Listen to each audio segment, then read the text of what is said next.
देखो कालू, मैं तुमसे मोहब्बत जरूर करती हूँ, लेकिन मैं चाहती हूँ पहले तुम अपने लिए घर बनवाओगे तो तभी तुमसे शादी करूंगी, वरना ऐसे मैं तुमसे बिल्कुल शादी नहीं करूंगी। हाँ हाँ चमकीलो, घर भी बन जाएगा, लेकिन पहले तुम मुझसे शादी तो कर लो। तुम्हें पता तो है मेरा हालात अभी अच्छे नहीं हैं, जैसे ही ठीक हो जाएंगे घर भी बन जाएगा, बना दूंगा तुम्हें घर, लेकिन मोहब्बत करता हूँ तुमसे, शादी करना चाहता हूँ। नहीं, मेरी माँ मेरे लिए बहुत मेहनत कर रही है, दूसरे जंगल में जाकर काम शाम करती है। पहले तुम्हारे पास घर तो होना चाहिए, घर के बगैर आखिर है ही क्या। घर होगा तो शादी करोगी, वरना तुम इस किस्से को भूल ही जाओ। अच्छा अच्छा, कुछ करता हूँ चमकीलो। माँ जी क्या हुआ, और ये पैसे कहाँ लेकर जा रही हैं? बेटा मैं अंधी हूँ, मुझे घर खरीदना है, मुझे कुछ पता नहीं लगता, मैंने अपनी बिटिया के लिए एक सुंदर सा प्यारा सा घर खरीदना है। अच्छा माँ जी, मैं आपको एक सुंदर सा और प्यारा सा घर ले देता हूँ, आप फिक्र ना करें, मुझ पर भरोसा कर सकती हैं माँ जी।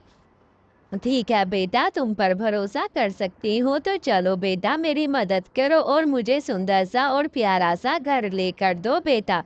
मेरी बेटी को गिफ्ट करना है बेटा, उसकी शादी करनी है मैंने। अच्छा अच्छा माँ जी, ऐसे ही कालू माँ जी को पुराना घर लेकर वहां से पैसे लेकर चला जाता है।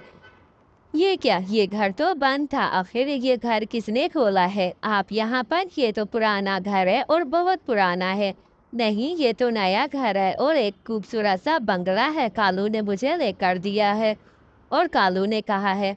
ऐसे ही कालू अपने लिए सुंदर सा और प्यारा सा बंगला लेकर बैठ जाता है। वाह वाह, क्या प्यारा। गोरी तुम निकल जाओ, मैं तुमसे नहीं भी कर सकता, मैं जो है चिड़िया को पसंद करता हूँ, उसी से शादी करूंगा। वैसे कैसे कर सकते हो कालू? मेरी बेटी तुम आ गई हो, तुम्हारे लिए मैंने एक प्यारा सा बंगला लिया था, लेकिन एक कालू इस जंगल में रहता है, मेरे नपीना होने की वजह से मुझे धोखा देकर चला गया और सारा पैसा ले गया, मुझे इस पुराने घर में छोड़ गया है। बेटा तुमने तो कहा था इस जंगल के पंछी बहुत अच्छे हैं, लेकिन ये तो मुझे अंदाज थी और मुझे लूट कर चले गए हैं। बेटा इस जंगल में तुम क्या करोगी, यहाँ तो बहुत ज्यादा गंदे आते हैं। तुम किस कौवे से मोहब्बत करती हो? माँ आज उस कौवे ने मुझे बुलाया है, उसने अपना घर ले लिया है। चलो माँ मेरे साथ, हम चलते हैं। अच्छा बिटिया अच्छा। वैसे ही वो चले जाते हैं। अच्छा तो तुम हो वो कालू जिसने मेरी माँ के पैसे लूट कर यहाँ पर शानदार घर बना दिया है और मेरी माँ को लूट लिया है। अंधी थी ना, इसलिए उसको जंगल के सारे पंछियों ने मुझे सारी हकीकत बता दी है।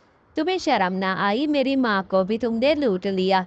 ये तुम्हारी माँ है, मुझे नहीं पता था, मुझे माफ कर दो। अच्छा तुमने मेरी माँ को लूटा, अंधा समझकर कल को तुम मुझे भी लूट कर मुझे घर से निकाल दोगे और किसी दूसरी शादी कर लोगे, तुम्हारी मोहब्बत का क्या भरोसा। निकल जाओ, ये घर हमारा है, पैसे मेरी माँ के थे, निकल जाओ, ये ना हो कि मैं अभी जाऊं पुलिस के पास और तुम्हारी शिकायत लगवा कर आऊं। कोई मोहब्बत शोहब्बत नहीं है, जो मुझे एक दफ़ा धोखा दे सकता है मेरी माँ को, वो मुझे भी धोखा दे सकता है। ऐसे धोखेबाज के साथ मैं बिल्कुल हरगिज़ नहीं रहूंगी।